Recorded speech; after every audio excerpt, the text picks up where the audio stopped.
I have a brand new slate on the board. It is the 2-game slate tomorrow, but forget about the slate really. We're just going to go over different settings and stuff you guys should know about before starting your NBA season using FC, okay? Here's your blank canvas for NBA, and when you have a normal slate, you will have many more games here, right? So I'm going to go through every single setting here you see and give you my version of at least what I do every single time I play NBA, right? Will FC Pro users have ownership through Osmo? Yes. As far as I'm concerned, yes. That doesn't change. So here we go. After you've uploaded projections, done whatever you want to do with projections, you will go over to the advanced options tab, right? And here's where things get, I wouldn't say tricky, but it's all up to you and all up to how much risk you would like to take, or if you wanted to be a little more chalky and play the popular plays, up to you, right? We've back tested this a ton the last 2 years, and I think at least my recommendation, what you see from me, is 3 uniques. All unique means is you make one lineup, the next best lineup you make has to have at least these many unique players in the lineup. We've dissected 4 or 5. I think that's way too much, to the point where you are really not over the field on any one person, I'd say. But I think anywhere from 2 to 3 is a pretty good spot. So why I think lower. So here's what happens when you use one unique, right? You are taking on more risk in the sense that you will be more all-in-ish on players. That's all it is, right? To where the more uniques you use, the more spread you have, the more diversification you have. You are, right, since you're diversifying a little bit more, you have a little less risk. With one, you're going to have guys that are closer to 100%, 90%, 80%, and you have like a really, really strong core. If that's what you want and you're so confident in your plays that you think your 70% on play, having him 90% of the time is incredible for you, then you do you, boo-boo, right? You go, Glen Coco. You do whatever you want. Would you use 3 even on a 2 to 3 game slate? So here's what happens with that, right? You have a 2-game slate tomorrow, so that's a pretty good question. If there's 2 games, obviously there's way less viable players than there is on a 10-game slate. And for me, I think you kind of have to use 1 or 2 max, really. You can use 3, but you'd go into such suboptimal territory, I think, to where it's like, man, to me, that's probably too much. As far as minimum salary is concerned, I think minimum salary pretty much is the same in every sport for me except baseball, where I don't really have a minimum salary. And it's $49,500. Again, if you're playing FanDuel, it just adjusts to their salary. And I guess subtract 500 from the top is how I do. Essentially, you want to use most of the salary, right? And play the best quote-unquote value plays, right? So best point per dollar while using all your dollars. It's exactly what you want. That's how you maximize point projection. Again, since there is randomness even in this sport, even although it could be way less than it is in other sports, you still want to maximize your points. The formula for that beforehand is always point per dollar, use all your dollars. We've added these positions here, so if you want the flexibility, and if you hover over this, you see what each one of these mean, right? The positions checked will be used to fill in the G-spot omega lol. You can limit the positions used to fill in the G-spot omega lol if desired. So it's all that means is you can use a guard here, whether it's a shooting guard or a point guard, right? So forward position, same thing, small forward, power forward, and then flex, you have the same option. For me, play the best player. To me, that does not matter, right? Like in football, right? Tight ends have a much lower ceiling than wide receivers for the most part. So I can understand why you don't want to play tight ends in the flex and run double tight end. In basketball, it's all the same. Global exposure settings. This one's pretty. This one I think this is where it starts getting interesting, right? And I'm going to show you how I do it. I'm going to give you examples of how others do this. And you can make the decision yourself, right? So for me, it's, me, I hate forcing the optimizer to do anything. I don't want to force it. So anytime I set a global exposure limit, right? And let me explain what this is first. A global exposure setting is you set a cap for everyone on the slate, right? So if I were to change this to 50% and I just clicked the change all players right here, it would change everyone here to max 50%. So when you're making lineups, no one can go over 50%, right?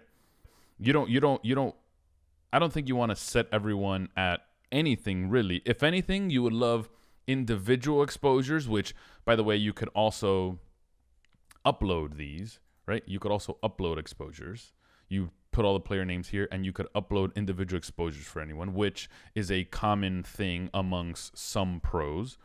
But for the most part, I think I leave this at 100, right? I like to leave it at 100.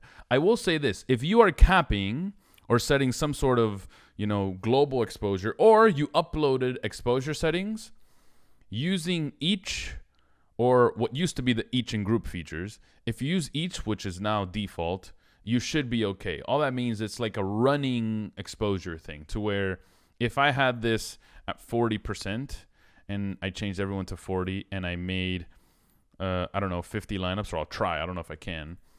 As it continues going, correct. You can't make lineups because as it continues going, the exposures cannot pass my threshold, right? So let me set this to like, I don't know, 80. And I start making lineups. It'll try not to pass 80 as long as it's making all the lineups, right? To where if you use the other feature, this one, based on number of lineups, it knows we are making 50 lineups, and it'll use them in the first 80% if it's optimal like that.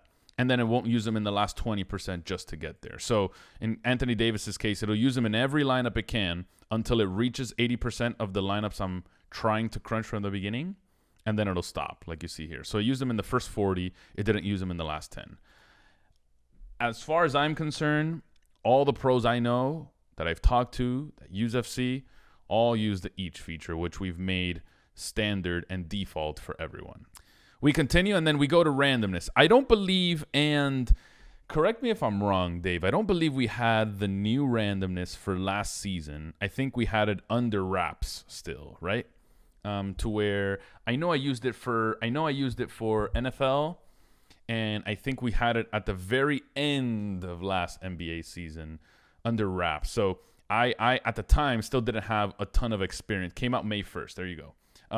So it was towards the end of the season. It wasn't even close to now. So this is new for the NBA season, not new for FC, but new for the NBA season. Here's how this works.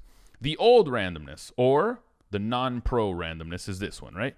This, I guess I can't click this, but this would be the one, right? To where if you wanted to have, and the way the old randomness works was, if you had, and I'm going to give you a solid example, Anthony Davis, and I'm going to do, he's projected for 50, right? That's his projection. If I had his randomness, and let me turn on randomness. I think I have to turn it on. If I had the old randomness, and I had Anthony Davis at 10% randomness, right?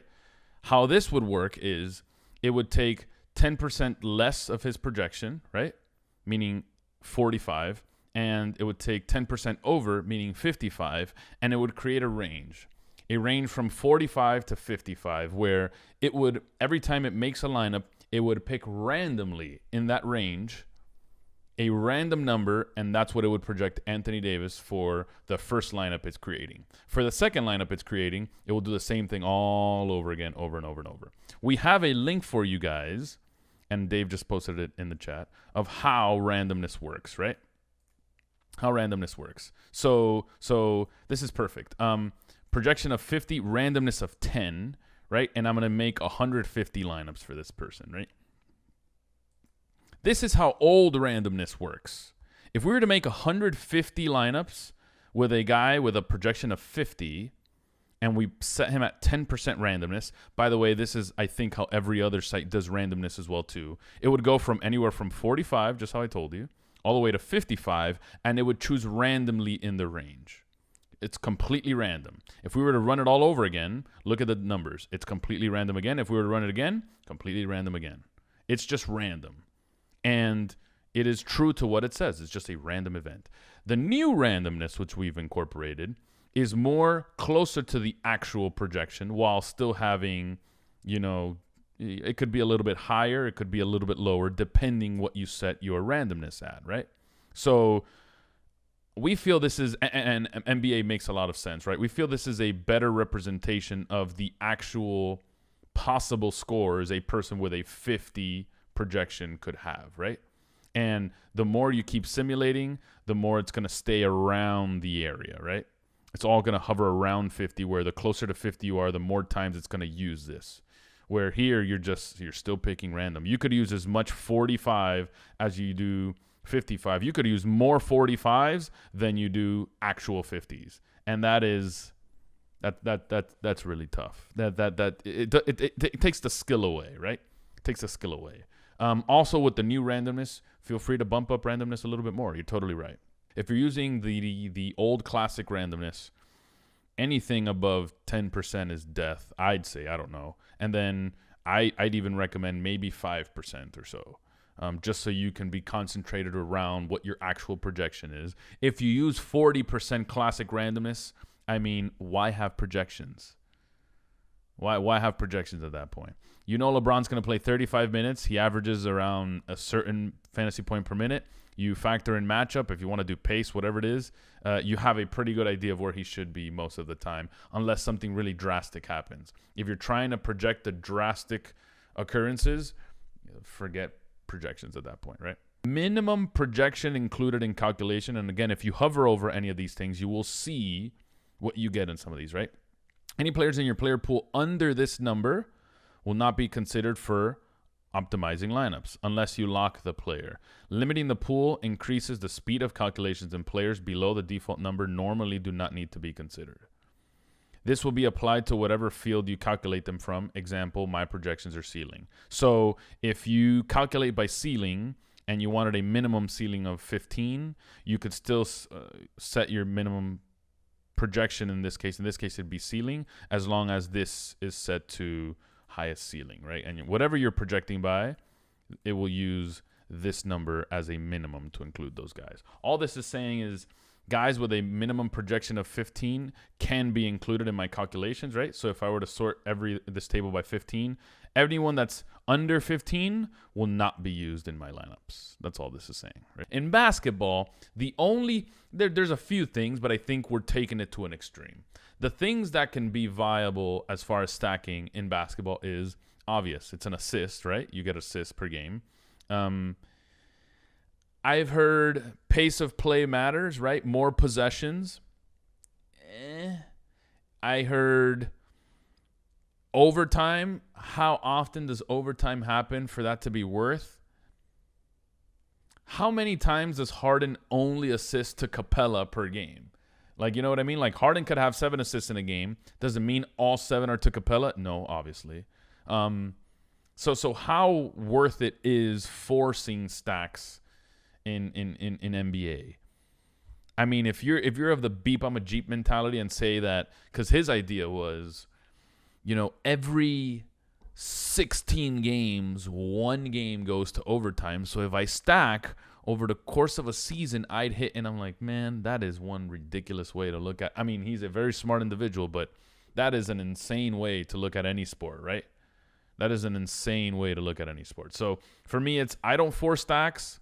I know. What do you mean bad example? Harden assist. What is that? Harden assist. Yeah, Harden assist is a thing. What do you mean? Doesn't mean you're going to force Harden with Capella and Eric Gordon to get all the Harden assists. It's not worth much, right? It's not worth. That's the only correlation I see. All those. To me, there really isn't a strong enough correlation in these things for me to say I want to force a stack. Can't do that. Again, team stacks will be the same thing. It's our baseball stack tab, right? To where we have 2 teams on either side. If you want to run 4 4s, 4 3s for baseball, this is how you would do it. For basketball, I'm not sure this is extremely viable at all. I can't imagine. I can't imagine. Groups. It's what we use for football. I've seen some pretty creative uses of the groups tab to where if you wanted, I don't know, say a bunch of lone guys in a big group and say you have to use a certain amount. If you want a bunch of high-priced guys at the top and say you wanted to, whatever, use 2 high-priced elite guys every single lineup at a minimum. That way you can force stars and scrubs. I've seen many uses of groups. I can't say with certainty that any one of those uses is far better than just actually just going ahead and crunching, you know? Can it help you make stars and scrubs a little bit easier? Sure. Can it help you pay up for a minimum amount of guys per slate? Sure. I don't know if it's imperative in NBA. Again, if you guys have an idea that you know works 100%, you did it last year and you made, you know, thousands and thousands of dollars, I'd love to hear it. I'd love to go over it. I'd love to dissect it, get to the bottom of it. As far as I'm concerned, I'm not sure if there's a specific use for groups in NBA other than you getting a little bit creative and forcing a couple things that you might not get just randomly crunching normally, right? And then as far as my data, again, we're gonna have ownership available. If you guys have your own ownership you want to use, you can upload to FC, and obviously this is where you would set your rules for, right? So if you wanted to use ownership and allow a minimum of a 150 exposure sum, you would type 150 in here. You would type 150 in here, and you would add the rule. That way, every single lineup you make has to use a minimum of this amount of ownership per team, right? That would be exposure ownership sum, or whatever you want to call it. If you wanted to use a minimum of whatever ceiling, if you wanted to use a minimum of minutes per lineup you make, there's a bunch of uses for the My Data tab. Again, the only way I use this is for ownership purposes. So you would have the ownership in this drop down. You would use ownership and allow a minimum or a maximum of whatever number you want to specify here. I think the key to NBA, just being completely honest, probably is ownership, right? It is one of the most projectable, if not the most projectable sport we have in DFS, and using ownership to get away from the field in some spots obviously is crucial. So this is a huge one, and again, I think it's a little bit more advanced. If you're a new user to FC, I'd advise staying away from the My Data tab until you get. I'd advise for you to get away from this just a little bit, at least for the beginning, until you get it down packed, right? I think overall, each one of these tabs has its own uses, some more important than others. Here's the lowdown on NBA as you guys still continue to look at the screen a little bit. And familiarize yourself with where everything is. It looks overwhelming at the beginning because there's a lot of numbers, right? But it's a lot of it is just information you could use. Most of the things you can change are right here, right? And the projections tab. How much of each player you want, and then these are for more metrics you can use. It's pretty much down to 3. And if you add randomness, 4 columns, right? Don't get overwhelmed. It's not overwhelming at all. And then most of the options you want to tinker with are in the advanced options tab.